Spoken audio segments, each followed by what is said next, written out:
নানান অভিযোগ তরুণী চিকিৎসকের দেহ উদ্ধারের পরে জানার্জি করে আর সেই চিকিৎসককে এবার জিজ্ঞাসাবাদ করলেন কেন্দ্রীয় গোয়েন্দারা। সিবিআই স্ক্যানারে সুশান্ত রায়। চিকিৎসক সুশান্ত রায়, তার বিরুদ্ধে থ্রেট সিন্ডিকেট চালানো সহ ভুরি ভুরি অভিযোগ। আরজি করের ঘটনায় বুধবার চিকিৎসক সুশান্ত রায়কে জিজ্ঞাসাবাদ করল সিবিআই। আরজি করের তরুণী চিকিৎসককে ধর্ষণ, খুন, এরপরে স্বাস্থ্য দপ্তরের বিরুদ্ধে একাধিক দুর্নীতির অভিযোগে সরব হয়েছেন অনেকে। একাধিক প্রভাবশালী চিকিৎসকের নাম উঠে আসে, তাদের মধ্যে অন্যতম সুশান্ত রায়, উত্তরবঙ্গ লবির মাথা। বুধবার তাঁকে ডেকে পাঠিয়েছিল সিবিআই। তিনি এদিন দুপুরে সিজিওতে যান।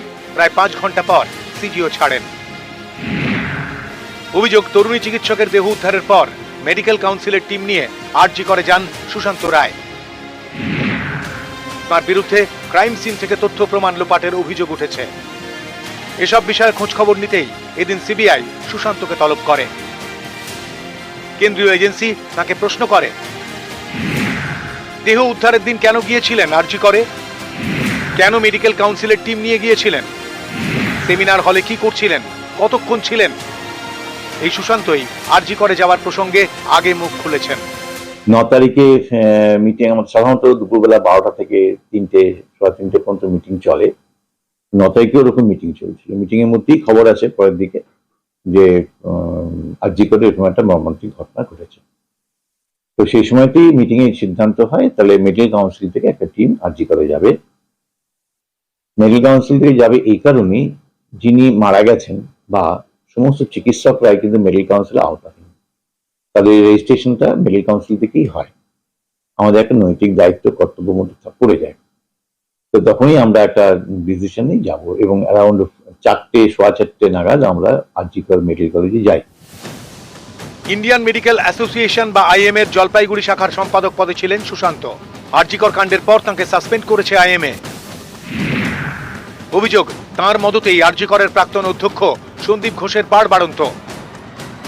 এই সুশান্ত রায়ের বিরুদ্ধে নানা সময় নানা অভিযোগ তুলেছেন চিকিৎসকেরা। কোভিড কালে উত্তরবঙ্গে ওএসডি নিযুক্ত হন সুশান্ত রায়। চিকিৎসকদের অভিযোগ, সেই সময় থেকেই তিনি প্রভাব বিস্তার করতে থাকেন। আইএমএর জলপাইগুড়ি শাখায় ছড়ি ঘোরাতে থাকেন সুশান্ত। কাছের কিছু চিকিৎসকদের নিয়ে সংগঠন পরিচালনা করতেন। বেশিরভাগ সময় সংগঠনের বৈঠক হতো না। বিরুদ্ধে মুখ খুললেই চিকিৎসকদের বিরুদ্ধে পদক্ষেপ করতেন। অপছন্দের চিকিৎসকদের বদলি করে দেওয়া হতো। এছাড়াও কোভিড কালে আর্থিক দুর্নীতি সহ নানা অভিযোগ ওঠে সুশান্তের বিরুদ্ধে। এই হল সুশান্ত রায়কে সম্প্রতি সাসপেন্ড করে আইএমএ। এবার তিনি সিবিআই স্ক্যানারে। আরজি করের ঘটনায় বুধবার কেন্দ্রীয় এজেন্সির প্রশ্নের মুখে। তার আগের দিনে জলপাইগুড়িতে জেলা আইএমএ কার্যালয়ে তালা লাগানোর অভিযোগ উঠেছে সুশান্তের বিরুদ্ধে। অভিযোগ, আইএমএর বৈঠক বানচাল করতেই গেটে তালা দিয়ে দেন সুশান্ত রায়। শেষমেশ স্টুডেন্ট হেলথ হোমে হয় আইএমএর মিটিং। নিউজ 18 বাংলা।